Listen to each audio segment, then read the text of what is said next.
नमस्कार, आप देख रहे हैं हल्ला बोल टीवी। मैं हूं असद अली। विजय सिन्हा, डिप्टी सीएम विजय सिन्हा ने शंभू गर्ल्स हॉस्टल मामले में जिस तरह से आवाज उठाई है, पप्पू यादव उनके फैन हो गए हैं। पप्पू यादव ने कहा है कि डिप्टी सीएम विजय सिन्हा भूमियारों के एकमात्र नेता हैं।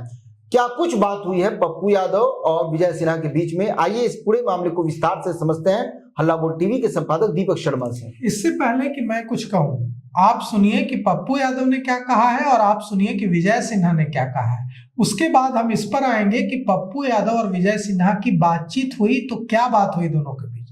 पहले सुनिए कि पप्पू यादव ने क्या कहा है। जो मेरी बातचीत विजय सिन्हा जी से हुई उसमें मुझे लगा कि विजय सिन्हा जी हर परिस्थिति में उस परिवार के साथ खड़े। उनके अलावे मैंने ना तो गिरिराज बाबू को कभी देखा और ना ही जाति के नाम पर वोट लेने वाले किसी नेताओं को देखा उस परिवार के साथ खड़े हुए। आप सुनिए कि विजय सिन्हा ने क्या कहा है। नहीं, विषय उन लोगों का भी डिमांड था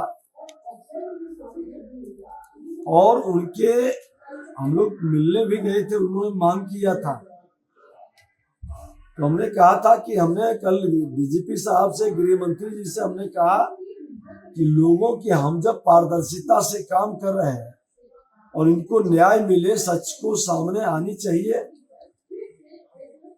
एसआईटी ने जो जितना काम किया है उससे कोई कमी रही है तो आगे सीबीआई उसको पूरी तरह से देखेगा। अब आपने सुना कि सांसद पप्पू यादव ने कहा है कि गिरिराज सिंह और दूसरे जो नेता वोट लेते हैं जाति आधार पर, वे कोई इस मामले में आवाज नहीं उठा रहे हैं, सिर्फ उप मुख्यमंत्री विजय सिन्हा लड़ रहे हैं जी। और पप्पू यादव ने यह भी कहा कि मेरी बात हुई है उप मुख्यमंत्री विजय सिन्हा से और मुझे यह दिख रहा है कि सिर्फ वही लड़ रहे हैं और कोई नहीं लड़ रहा है इंसाफ दिलाने के लिए। डिप्टी सीएम विजय सिन्हा ने कहा है कि इंसाफ मिलेगा और उन्होंने कहा कि सीबीआई को जांच सौंपी गई है जी। अब सीबीआई पता लगाएगी, सेंट्रल ब्यूरो ऑफ इन्वेस्टिगेशन पता लगाएगा कि इस मामले में का गुनहगार कौन है। परिवार विरोध कर रहा है, छात्रा का परिवार, पीड़िता का परिवार इसका विरोध कर रहा है। पीड़िता का परिवार कह रहा है कि नहीं, हम सीबीआई इंक्वायरी नहीं चाहते हैं, हम चाहते हैं कि सुप्रीम कोर्ट या पटना हाई कोर्ट की निगरानी में जांच हो।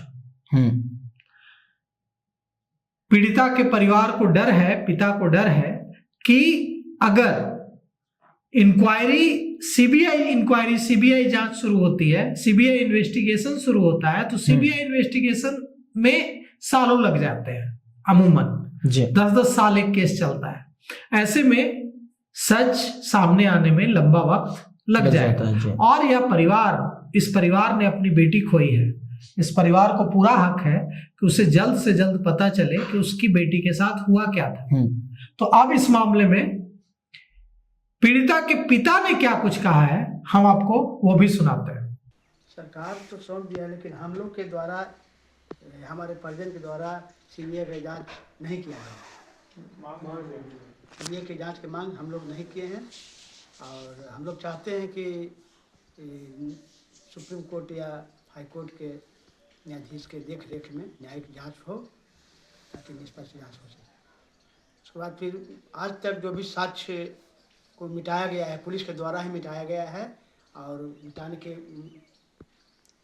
के बाद जो सीबीआई जांच की मांग सरकार कर रही है, हम लोग सीबीआई जांच की मांग कभी नहीं की है और हम लोग को कोई भरोसा नहीं सीबीआई पर। न्यायिक जांच की मांग करते हैं और जो भी सबूत सरकार मिटाई है, पुलिस जो मिटाई है, किसे कहने पर मिटाया गया, कौन सबूत को मिटाया और सबूत को मिटाने के उपरांत सीबीआई जांच की मांग कर रही है। जो सरकार के पूर्ण रूप में साजिश है, हम लोगों को दबाया जा रहा है, उनकी आवाज़ को दबाने की कोशिश की जा रही है। डीजीपी से आप कल मिले, क्या बोले, बार बार एक ही बात को पूछ रहे हैं हम लोग, कोई बात नहीं। डीजीपी चाह रहे थे कि इनको दबाया जाए और मैंने कबूल किया जाए कि आपने उनकी बेटी के साथ की।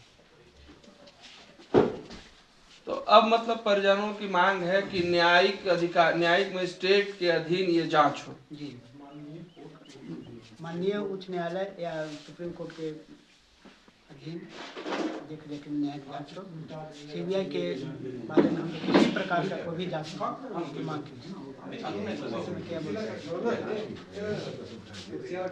तो देखिए पीड़िता के पिता क्या कह रहे हैं, डिप्टी सीएम विजय सिन्हा क्या कह रहे हैं, और इस मामले को शुरू से उठाने वाले सांसद पप्पू यादव क्या कह रहे हैं जी।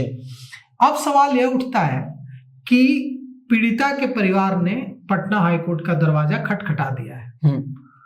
अब उनके वकील हैं दिवाकर सिंह, उनके माध्यम से वे कोर्ट की चौखट पर पहुंच गए हैं। माननीय पटना हाईकोर्ट का दरवाजा खटखटाया है और यह मांग की है कि न्यायिक मतलब पटना हाईकोर्ट की देखरेख में, पटना हाईकोर्ट की निगरानी में जांच हो जी।